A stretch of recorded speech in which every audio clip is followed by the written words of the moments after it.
Lawmakers continue to debate legislation for police reform after the death of George Floyd and after being criticized as symbols of racism. Calls are growing for Confederate statues to be removed from Capitol Hill.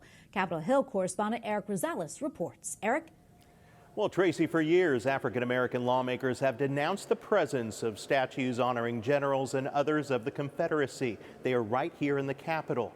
Now, states do have the ability to determine which figure that they want to have here in the Capitol, but lawmakers were asked today if you could remove them, would you? I think it's overdue.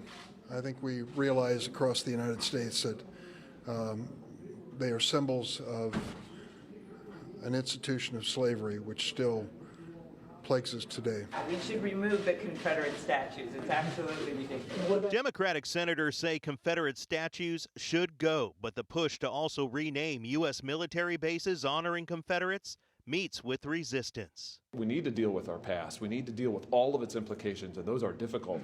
But I don't think that erasing it is the right way to do it. And I certainly don't think Congress should mandate it. The House Speaker is defending her limited power to effect immediate change. Let me just say that when I was Speaker, I did do what I had the authority to do, which was to relegate Robert E. Lee to the crypt.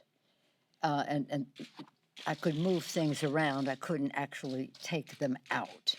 That requires something else. Meanwhile, Senate Republicans are turning to one of their own for leadership and perspective on eradicating racism. Senator Tim Scott is proposing a bill that would establish a national database for police misconduct. And under the leadership and guidance of Senator Tim Scott, at some point in the near future, we'll have recommendations to be made.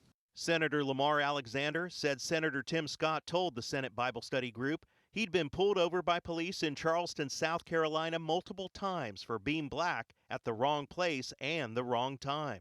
He's been stopped 6 times in Washington, D.C. I've never been stopped. And of course, we're still dealing with the COVID pandemic, and up here on Capitol Hill, it's no different. Lawmakers are still trying to push for more COVID-19 funding.